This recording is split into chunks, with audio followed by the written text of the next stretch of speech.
PayPal suspends crypto user and answering Thanksgiving Bitcoin questions.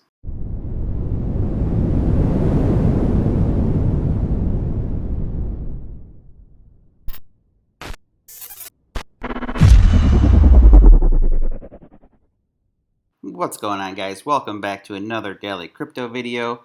So, PayPal, as you know, has been leading the massive news lately, and that's why Bitcoin has been rallying. I mean, besides the fact that we're in the next bull cycle, bullish news will happen, such as PayPal, and things will just snowball from there and take off. And that's what we're seeing now. But PayPal actually suspends a user for crypto trading using PayPal's own service.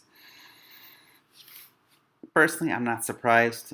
We're probably going to see more things like this. Hopefully, they get it figured out. So, PayPal is very strict. If you have used PayPal for business, if you have used PayPal for any reason, you might know already that they are very strict. Now, if you have a ton of money coming into your PayPal account, they will freeze your funds and investigate it. They're all over user funds, and now with crypto, it looks like pretty much the same type of stuff. So a PayPal user reported their account had been restricted after they traded crypto too frequently using the platform. According to a US-based Reddit user named the Cool Doc, PayPal sent them a message stating that it had permanently limited their account due to potential risk. The user said they had made at least 10 crypto transactions within a week, purchasing during dips and selling when the price was high. And PayPal had asked for an explanation for each transaction. So, just know that, if you're new to crypto and you're watching this video, PayPal is good to get started. Okay, maybe to buy your first Bitcoin, first portion of a Bitcoin, but it's not meant for trading. Use Coinbase, and even then, there's better platforms other than Coinbase. But at least with Coinbase, you can send your crypto to an external wallet. You can send it to a ledger. Okay, so if you want to use PayPal because the fees, the no fees till the new year, that's fine. But know that your Bitcoin's going to stay within PayPal, okay? And then you might have this happen where you want to buy the dips and maximize your profits, and then you get restricted. So the system flagged my account, thinking I was selling items worth $10,000 in 1 week, when I hadn't done so in the last 6 years I've held a PayPal account, the user said. I submitted this stuff for review with my photo ID and wrote PayPal crypto for each crypto transaction because what else could I do? He says. And you got to know, like this quote here says, PayPal isn't a crypto exchange. Their service is meant for people to hold Bitcoin with and then spend it at their merchants when they turn on that ability, the Reddit user said. If you go and trade constantly, they lose money, a ton of money. So this is just hypothetical. This is another user saying this could be why he got suspended, his account got suspended.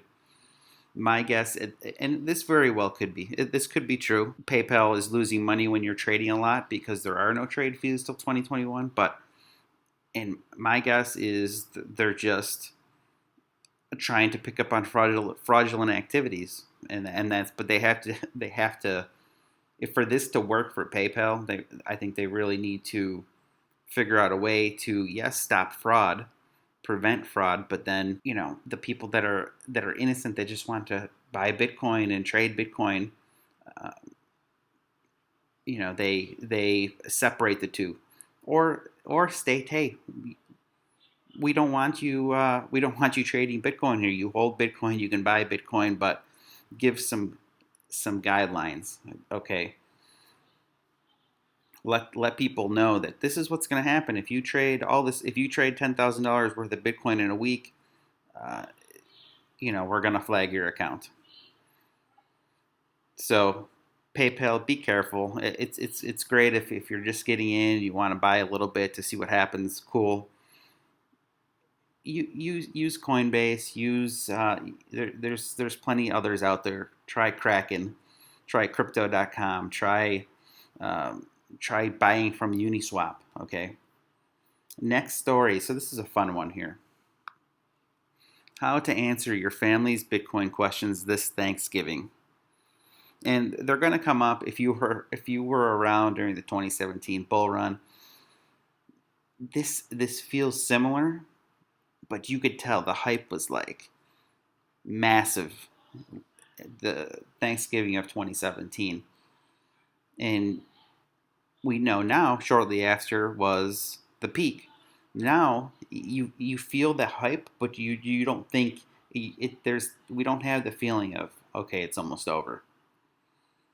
And it just feels like this is just the beginning of the next bull run, not the end. So you'll get these questions, and hopefully you'll be getting them again next Thanksgiving as well. But so it happened 3 years ago, the last time Bitcoin went gangbusters. Conversations in dining rooms across America were less about giving thanks than the fear of missing out. Should I buy Bitcoin? Your uncle may have asked. And what's this about? ICOs. ICOs. Can you pass the turnips, please? Okay. Like I said, you may have had those same conversations back in 2017. I know I did. But, these are some of the questions that you might get asked, and this is how you should answer them according to CoinDesk. Is Satoshi Nakamoto the Bitcoin CEO? No leaders, no rulers, no CEO for Bitcoin. To be the CEO, there needs to be a company, and Bitcoin is not a company, it's a protocol. That's point number one. Point number two is that it does not matter, at least anymore. 10 years in, Bitcoin is widely decentralized enough to exist without a CEO, even if it is a company. Here's another one. Is Moses the CEO of Judaism? That's a funny one. You might get this question. Isn't Bitcoin illegal? If it isn't, it should be. No, software and math are not illegal, although governments are trying to change that. Funny story. Cryptography, the reason why you can securely use the internet, was briefly banned and considered a weapon. Did not last long for obvious reasons. Like everything in life, Bitcoin can be used for illegal or illegal purposes. A knife could be used to cut a tomato, but also to kill someone.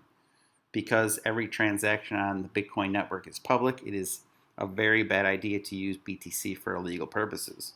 So actually, Bitcoin is the best anti-illegal currency on the planet.